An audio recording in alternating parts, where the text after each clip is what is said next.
ಸಮಿತಿಯ ಅಧ್ಯಕ್ಷರು, ಕರ್ನಾಟಕ ಸರ್ಕಾರದ ಉಪಮುಖ್ಯಮಂತ್ರಿಗಳು ಆದ ನಮ್ಮೆಲ್ಲರ ಹಿರಿಯರಾದ ಡಿ ಕೆ ಶಿವಕುಮಾರ್ ಅವರ ಹುಟ್ಟುಹಬ್ಬಕ್ಕೆ ಚಾಮರಾಜ ಕ್ಷೇತ್ರದ ಎಲ್ಲ ಕಾರ್ಯಕರ್ತ ಬಂಧುಗಳು, ಚಾಮರಾಜ ಕ್ಷೇತ್ರದ ವಿಜಯನಗರ 1ನೇ ಹಂತದ ಯೋಗಾನರಸಿಂಹಸ್ವಾಮಿ ಸನ್ನಿಧಾನದಲ್ಲಿ ಅವರ ಹೆಸರಿನಲ್ಲಿ ವಿಶೇಷ ಪೂಜೆಯನ್ನು ಸಲ್ಲಿಸಿದ್ದೇವೆ.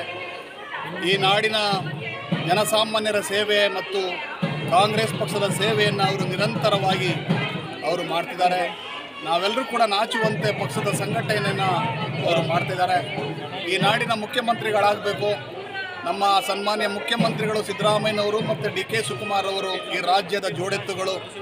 ಹಾಗಾಗಿ ಆ ಜೋಡೆತ್ತುಗಳಾಗಿ ಕರ್ನಾಟಕ ಸರ್ಕಾರವನ್ನು ಬಹಳ ಉತ್ತಮವಾಗಿ ನಡೆಸ್ಕೊಂಡು ಹೋಗ್ತಿದ್ದಾರೆ. ಮುಂದೆನೂ ಕೂಡ 2028ಕ್ಕೆ ಕರ್ನಾಟಕ ರಾಜ್ಯದಲ್ಲಿ ಕಾಂಗ್ರೆಸ್ ಪಕ್ಷ ಬರಲಿ.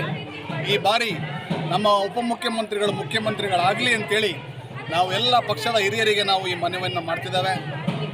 ಅವರು ಇನ್ನೂ ಕೂಡ ಪಕ್ಷದ ಸಂಘಟನೆ ತೊಡಗಲಿ ಅಂಥೇಳಿ ನಾವು ಈ ಮುಖಾಂತರ ತಾಯಿ ಚಾಮುಂಡೇಶ್ವರಿಯಲ್ಲಿ ಮತ್ತು ಯೋಗಾನರಸಿಂಹಸ್ವಾಮಿ ಸನ್ನಿಧಾನದಲ್ಲಿ ಪ್ರಾರ್ಥನೆಯನ್ನು ಸಲ್ಲಿಸ್ತಾ ಇದ್ದೇವೆ. Thank you. ಇಂದು ಮೈಸೂರು ವಿಜಯನಗರ ಯೋಗನರಸಿಂಹಸ್ವಾಮಿ ದೇವಸ್ಥಾನದಲ್ಲಿ ಉಪಮುಖ್ಯಮಂತ್ರಿಯಾದ ಡಿ ಕೆ ಶಿವಕುಮಾರ್ ಅವರ ಹುಟ್ಟುಹಬ್ಬದ ಪ್ರಯುಕ್ತ ಚಾಮರಾಜ ಕ್ಷೇತ್ರದ ಇಂದಿರಾ ಗಾಂಧಿ ಬ್ಲಾಕ್ ಅಧ್ಯಕ್ಷರಾದ ಮಂಚನಕೊಪ್ಪಲಿ ರವಿ ಅವರು ಮತ್ತು ಮುಖಂಡರು, ಕಾಂಗ್ರೆಸ್ ಕಾರ್ಯಕರ್ತರು ಸಂಯೋಗದೊಂದಿಗೆ ಯೋಗನರಸಿಂಹಸ್ವಾಮಿ ದೇವಸ್ಥಾನದಲ್ಲಿ ಡಿ ಕೆ ಶಿವಕುಮಾರ್ ಅವರ ಹುಟ್ಟುಹಬ್ಬದ ಪ್ರಯುಕ್ತ ಪೂಜಾ ಕಾರ್ಯಕ್ರಮವನ್ನು ಹಮ್ಮಿಕೊಂಡಿದ್ದು ಎಲ್ಲರಿಗೂ ಸಿಹಿ ಹಂಚಲಾಯಿತು.